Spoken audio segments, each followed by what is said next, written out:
कि ये हमारे उत्तर प्रदेश की पुलिस जो खाकी वर्दी पहनती है, ये भी कभी कभी हम लोगों को डराती है। ये हमारे कार्यकर्ताओं को डराने लगती है। ये इसलिए डरा रहे हैं क्योंकि अभी इनकी पक्की नौकरी है।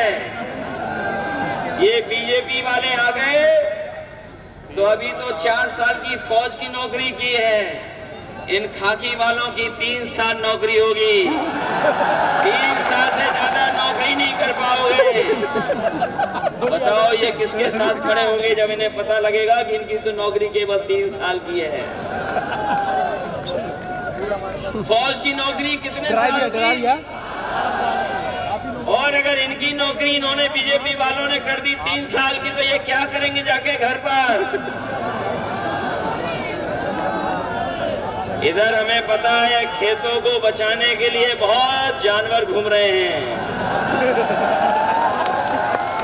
सड़कों पर जानवर, गांव में खेती में जानवर, और पीलीभीत में तो जंगली जानवरों से किसान परेशान है।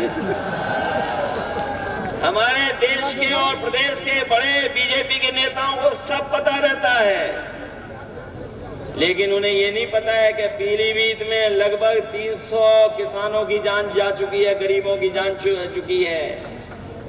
बताओ जान गई है कि नहीं गई है जानवरों से? जंगल से जानवर आ रहे हैं, कभी खेत का नुकसान कर रहे हैं, कभी हमारे आम लोगों का नुकसान कर रहे हैं, जान ले रहे हैं। और एक बात तो ऐसा वीडियो वायरल हुआ था, हमने देखा था कि दीवार पर टाइगर घूम रहा था और पीलीभीत के लोग उसे रोक रहे थे। ये बीजेपी वालों को नहीं पता है। क्या बीजेपी की गारंटी में था? ये नहीं था।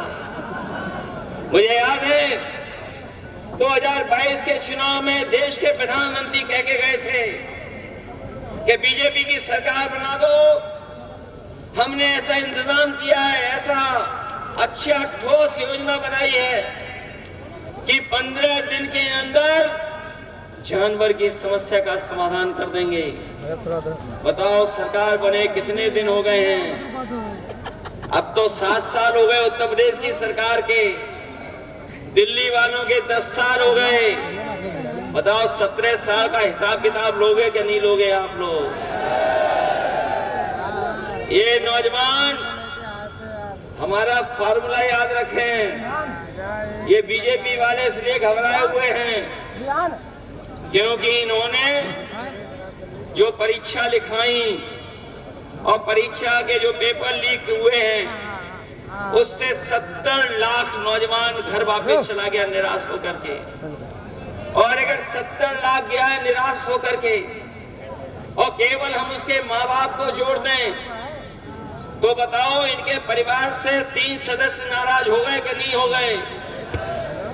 अगर 70 लाख लोग निराश होकर के, नौजवान जिन्हें नौकरी का भरोसा दिलाया था, और इन्हीं 70 लाख को अब अगर हम 3 सदस्यों से गुणा कर दें तो 1 करोड़ 80 लाख हुए लोग कि नहीं हुए?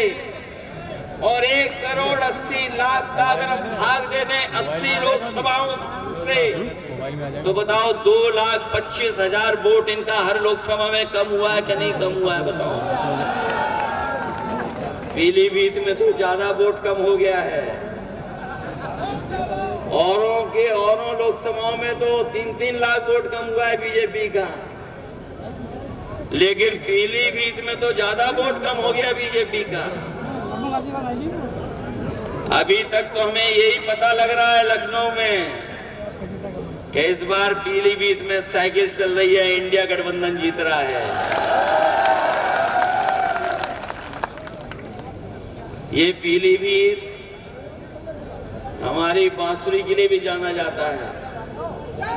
ये बात तो प्रधानमंत्री जी भी जान गए कि बांसुरी के लिए जाना जाता है, लेकिन पीलीभीत की जनता तो तब चैन की बंसी बजाएगी जब भारतीय जनता पार्टी यहां से जाएगी।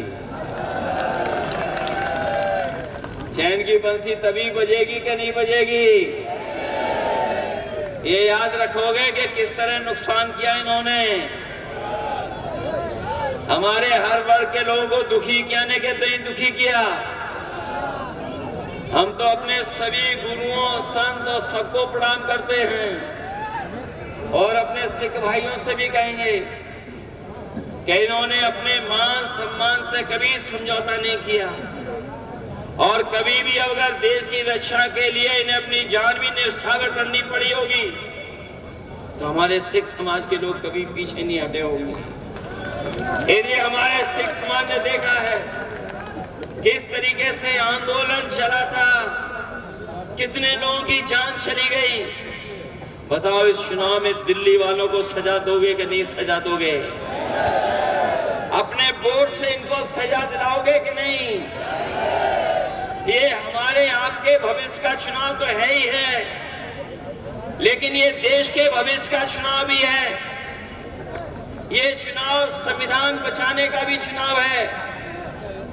ये चुनाव हमारा लोकतंत्र बचाने का भी चुनाव है और ये चुनाव हमारे आपके भाईचारा की जो मोहब्बत का और प्रेम से हम लोग रहते आए हैं, जो हमारे भारत की पहचान है, हमारी संस्कृति की पहचान है, उसको बचाने का भी चुनाव है। इसलिए चुनाव आप अपना चुनाव समझ करके और आने वाली पीढ़ी के भविष्य का भी चुनाव है। सोचो अगर संविधान को खतरा हो जाएगा तो बताओ हमारे अधिकार छीने जाएंगे कि नहीं छीने जाएंगे?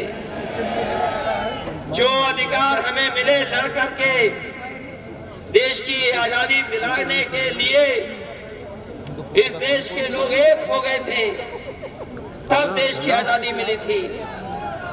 आज फिर हमें एक बार अपने संविधान और लोकतंत्र को बचाने के लिए लड़ना पड़ेगा। बताओ आप लड़ोगे कि नहीं लड़ोगे?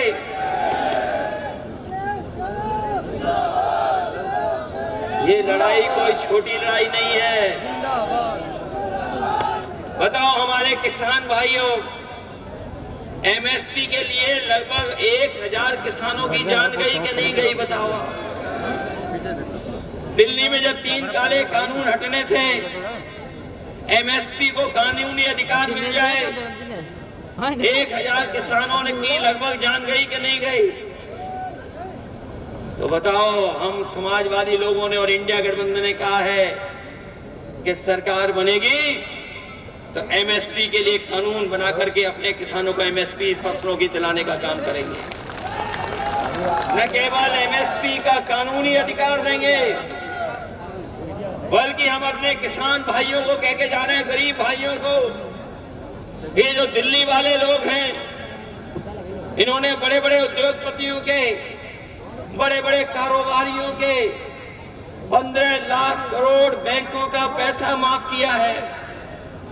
अभी तक 10 साल में इन्होंने लगभग 15 लाख करोड़ उद्योगपतियों का कर्ज माफ किया है।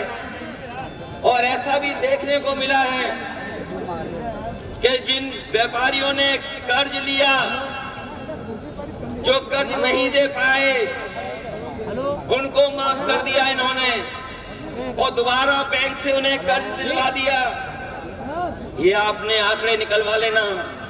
और बहुत सारे लोग, बहुत सारे उद्योगपति वो भी हैं जो कर्ज में डूबे थे, कर्ज उनका माफ करके बीजेपी ने बचाया और बाद में उन्हीं उद्योगपतियों से इलेक्ट्रल बॉन्ड ले लिए।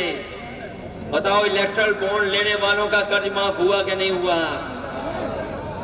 आपको तो पता होगा, देश में सबसे ज्यादा वसूलने का काम अगर किसी पॉलिटिकल पार्टी ने किया तो बीजेपी ने किया कि नहीं किया? इसलिए अपने किसान भाइयों को हम कह के जा रहे हैं, इंडिया गठबंधन बनेगी सरकार, किसानों का पूरा कर्ज माफ होगा। जब उद्योगपतियों का 15 लाख करोड़ माफ हो सकता है, तो हमारे किसानों का कर्ज माफ क्यों नहीं होगा? तो बताओ, अपना वोट दे करके कर्ज माफ कराने का काम करोगे? संविधान बचाने के लिए भी वोट कर देना, क्योंकि आपके वोट से ही संविधान बचेगा। आपके वोट से ही देश का लोकतंत्र बचेगा। आपके वोट से ही किसान खुशहाल होगा, आपके ही वोट से नौजवान को नौकरी मिलेगी, आपके ही वोट से आरक्षण बचेगा। और हम फिर कहते हैं एनडीए को कोई हराएगा तो हमारा ये पीडीए परिवार हराएगा। ये पीडीए परिवार बैठा है यही एनडीए को हराने का काम करेगा।